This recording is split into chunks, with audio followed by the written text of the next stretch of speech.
What's going on, guys? Welcome back to the channel for another video. Today we'll talk about Clamps badge. I made one video already, but that was like months ago. So this one will have more info and of course much updated.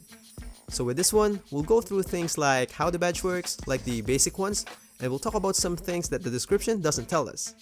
And before the end of the video, I'll give my recommendation on what upgrade does your build needs. So without further ado, let's get into it.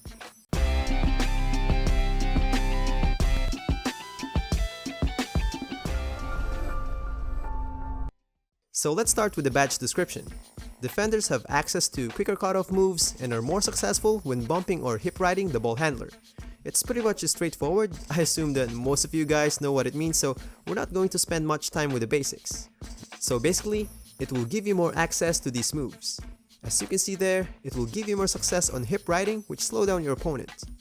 Sometimes it will make your opponent really slow down, and best case scenario, you'll get those quicker cutoff moves that will force them to pick up the ball, which sometimes can lead to a turnover.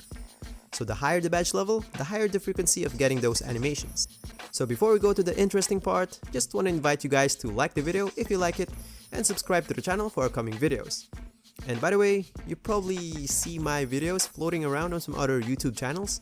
Some don't even give credit on a good way. There's nothing I can do about that. That's how YouTube works, unfortunately.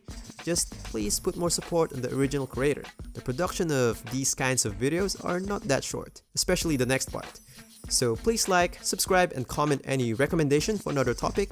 And if you don't know what to say, just comment Toot Squad. Just, to show support to the channel. So now for the next part, here's the thing that the description doesn't tell us. Probably some of you guys don't know that Clamps badge actually boosts your lateral quickness. So I made these two builds.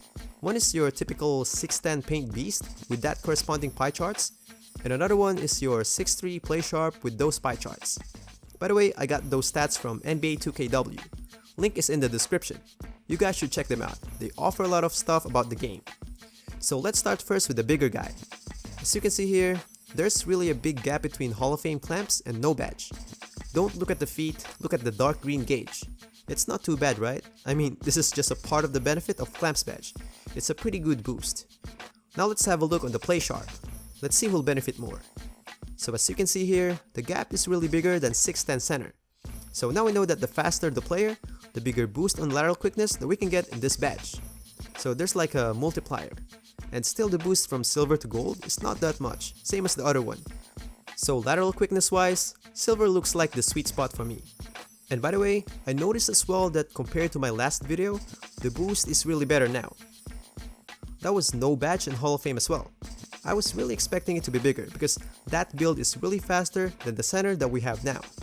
Now for the next test, let's see if Clamps badge will make the lateral change of direction responsiveness faster. So I tried it with Hall of Fame and no badge. And I can't really see a boost, to be honest. Sometimes no badge do better, and sometimes Hall of Fame do better. You can't really notice it because if there's really a boost, it should be noticeable at least, because that's Hall of Fame versus no badge.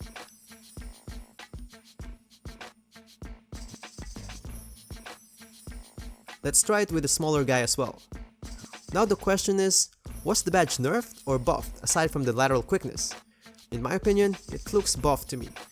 I'm not 100% sure though, because maybe it's just because of the departure of the overpowered behind the back that makes defender catch up to the ball handler more often for contact. And of course it gives more chances for the badge to activate. Another reason why I think the badge was buffed overall is because they buffed the lateral quickness. So probably they touched some other things about the badge. So now for the last part, the badge recommendation. So if you're a guard, let's include small forward as well. I recommend to max it. For me as a small player, top focus will be to stay in front of your man. That's the focus. I don't care if I don't block shots, steal the ball, or play passing lanes. As long as I can stay in front of my guy, I'll be fine. So that's the main focus. So for small guys, not much dramas, just max it. Now the tricky part is, what if you're a big man? It's a must-have as well, but not to the max though.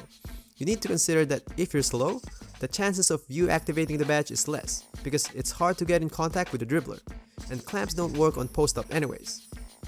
But given that it boosts your lateral quickness real good in silver, and there's still some chances of activating it anyway, as you can see on those clips, it's really helpful to have it on silver at max only, bronze at minimum.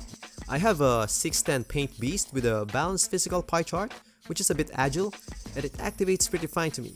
But I have a 7.2 glass lock. I tried to put it on silver and it rarely activates. That's why I think if you're a 7-footer, bronze will be fine. Just invest on some other badges. So that's it for this video. If you like it, please smash that like button and don't forget to drop by the channel for some other videos. And as always, happy gaming guys!